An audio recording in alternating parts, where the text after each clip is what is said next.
కళ్యాణమస్తు. పేద జంటలకు ఉచితంగా కళ్యాణం జరిపించింది తిరుమల తిరుపతి దేవస్థానం. వధూవరులకు నూతన వస్త్రాలు, మంగళసూత్రాలు ఇచ్చి జరిపిస్తున్న ఇలాంటి కార్యక్రమం ఆలయ చరిత్రలోనే ప్రప్రథమం. తిరుమల స్వామి దళిత వాడవాడలా పర్యటించే దృశ్యం. దళిత గోవిందం. స్వామి చెంతకు చేరుకోలేని వారందరి కోసం ఆయనే వాడవాడలా పర్యటించే అపురూప దృశ్యం. మత్స్య గోవిందం మత్స్యకారులకు వైదిక కర్మల్లో శిక్షణనిచ్చి సర్వ మానవ సమానత్వాన్ని చాటుతోంది. 10వ తరగతిలో 500కు పైగా మార్కులు సాధించిన 1000 మంది పేద విద్యార్థులకు ఉపకార వేతనాలు ఇవ్వాలనేది టీటీడీ తీసుకున్న నిర్ణయం. రైలు గోవిందం. బాలాజీ దర్శన గోవిందం తిరుమల తిరుపతి దేవస్థానం, భారత రైల్వే ఆహార పర్యాటక సంస్థ IRCTC నడుమ కుదిరిన ఒక ప్యాకేజీ ఒప్పందం పేరిది.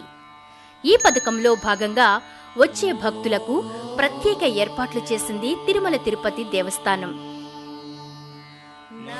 నల్లరాతి శోభతో మెరిసే తిరుమల ఆలయానికి బంగారు పూతతో పసిడి వన్నెలద్దింది.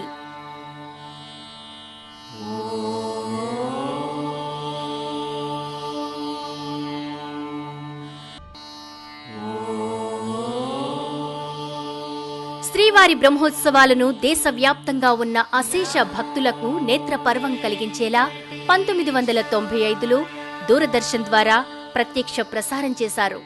1999 నుండి 2000 నడుమ తిరుమలేశుని దర్శన విధానంలో విప్లవాత్మక మార్పు వచ్చింది. శ్రీవారి సులభ దర్శనం కోసం సుదర్శనం కంకణాల విధానానికి రూపకల్పన చేసి అమల్లోకి తెచ్చిందప్పుడే. ఈ విధానం వల్ల భక్తులకు రోజుల తరబడి క్యూలైన్లో పడిగాపులు పడాల్సిన అగత్యం తప్పింది. శ్రీవారి కోసమే ప్రత్యేకంగా ఓ ఛానల్ను రూపొందించింది తిరుమల తిరుపతి దేవస్థానం.